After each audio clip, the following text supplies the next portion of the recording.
So my name is Ognjen Galvonic. I come from Serbia. I was born 31 years ago. I studied film and TV directing at the university in Belgrade called Faculty of Dramatic Arts. You have different film-related and theater-related departments there. So my studies lasted for 4 years. And during those 4 years, you shot a lot of films, documentaries, TV work. And after those 4 years, during which I made only short films, I was actually more interested in fiction film. When I graduated, which was 6 years ago, I started working on my first feature-length fiction film, which will be called The Load, and which is about a similar subject as the film you saw.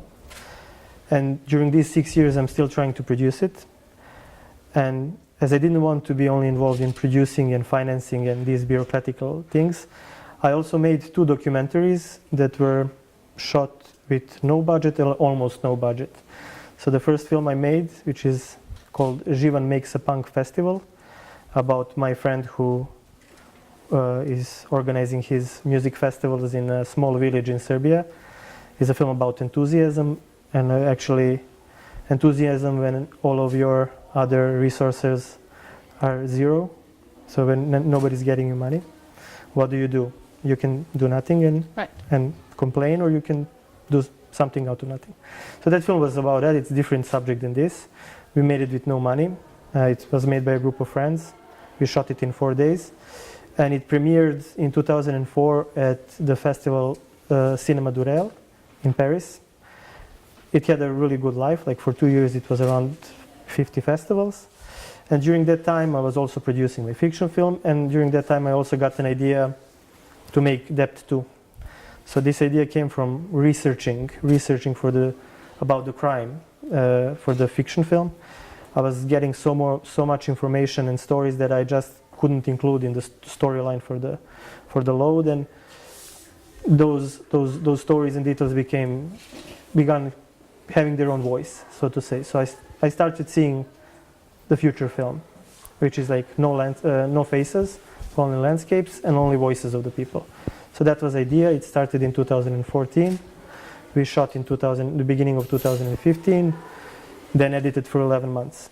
So that's a good thing when you make no budget films, is that my experience was like that you can edit however you like it. You can find the film in the editing. Right. So for both of these films, I didn't have plans. I didn't have structure. I didn't know what is going to be in the end.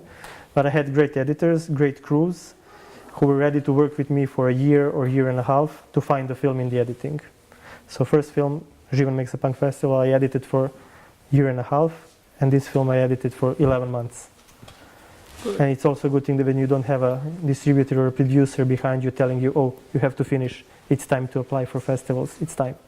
So I could really enjoy myself making these films, in that I was completely free, and I really focused on filmmaking, and that kept my mind off something I really didn't like, which is producing the fiction film. And now the time has come to shoot that fiction film. In these 6 years we managed to find the budget. So in 1 month I'm starting the production. At the end of February we are starting to shoot the fiction film after 6 years of working on it. You have to be somewhat satisfied and happy. And very scared. I'm very, it's natural. It's mixture of happiness and nervousness and panic and being really, really scared of what will be the example. Absolutely. What will happen with it? What will be the product result? Actually, I would like to ask you, based on the fact that you didn't use faces, you only used landscapes, scenery of nature. Mm-hmm. And I would expect that maybe you could use faces for your testimonies, that they were included. So was that on purpose, and why was that? Because I think the face takes you out of that special atmosphere you can create with landscapes. I think that the face can be something that's really, even though it has its own story, I would like to use the face of the people when they are silent. So I wouldn't mind using the face if you just see the people and you don't hear it. But when you hear them speaking this stuff and then you see them and they also show you emotion with their face, like that they are scared, that they are crying. It's too much information. It's too much. It's a one more layer of sentiment across something that's already there. And for me, that was, I didn't want to, as I said, I wanted to really treat the audience as someone who is smart, so someone who can create their own images. And for me also, like when you see a face, I also believe that people are easily influenced by human face. So you can say, like, you can see the woman and you can think, oh, she really looks like this or like that. You can see the people who are speaking, like the perpetrators, and see and tell, oh, they really look like they. I really didn't want you to think like, oh, I hate how this person looks, or I like how this person looks. I like how it looks, so his story is less dramatical. Or her story I will like the most. I didn't want to make it into competition. Right. So you presented a tragedy, actually, and I think that it's pretty difficult for Serbian people to discuss about this. Do you think that you said that your film, it was very successful in some of very most popular festivals? So what do you think that was the impact of your film in the Serbian people? Actually, the reaction of Serbian people, and now I'm speaking about Serbian people who saw it at the screenings, was really great. We didn't have any problems. I think that when people hear this story and see it, they either react the same whenever I show. They're either really shocked, really silent, and there were actually people who were really angry that they didn't hear about this before, that nobody was speaking about this before in television or wherever. They were really angry because some of the people you hear in the film never got jail time. Some of the people they talk about in the film never got sentenced.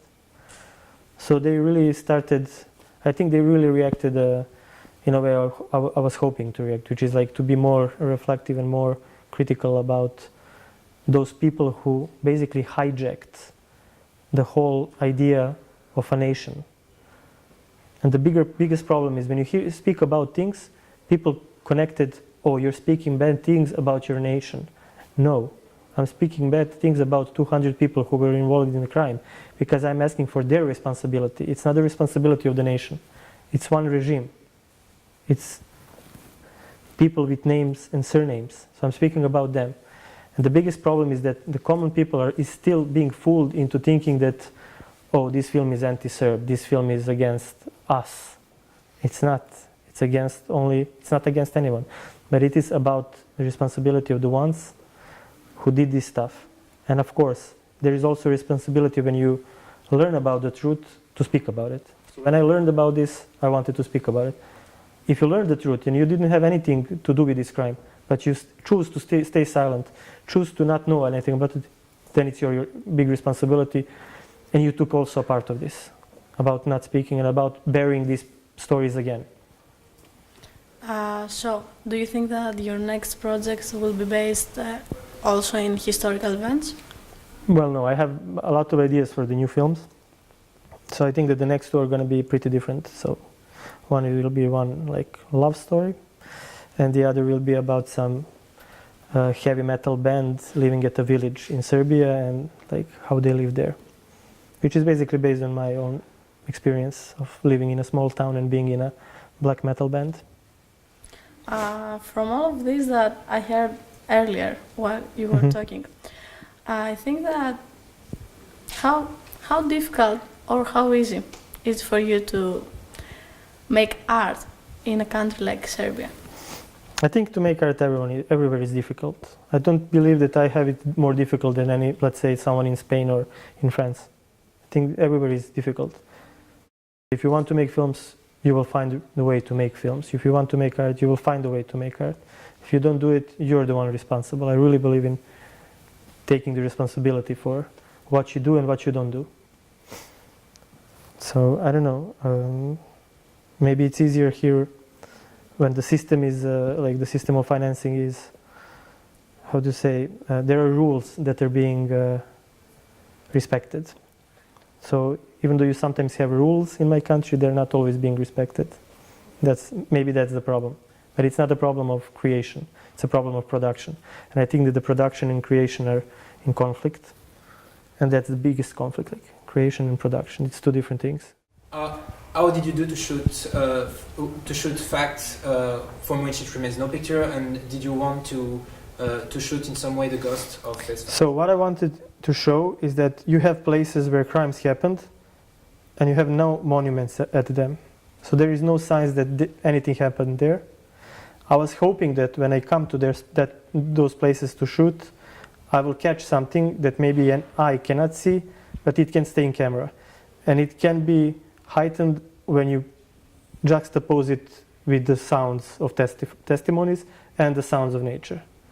So I was really hoping, and that was the concept of the film, that it will work and it will try to speak about someone that's meant to be invisible by actually not showing them. And they're still there. They're visible and they will never go. And yes, those are ghosts who will haunt not just those places, but also the people who see the film. And I think those ghosts still haunt the whole country and the whole landscape of where I live. Okay. Right.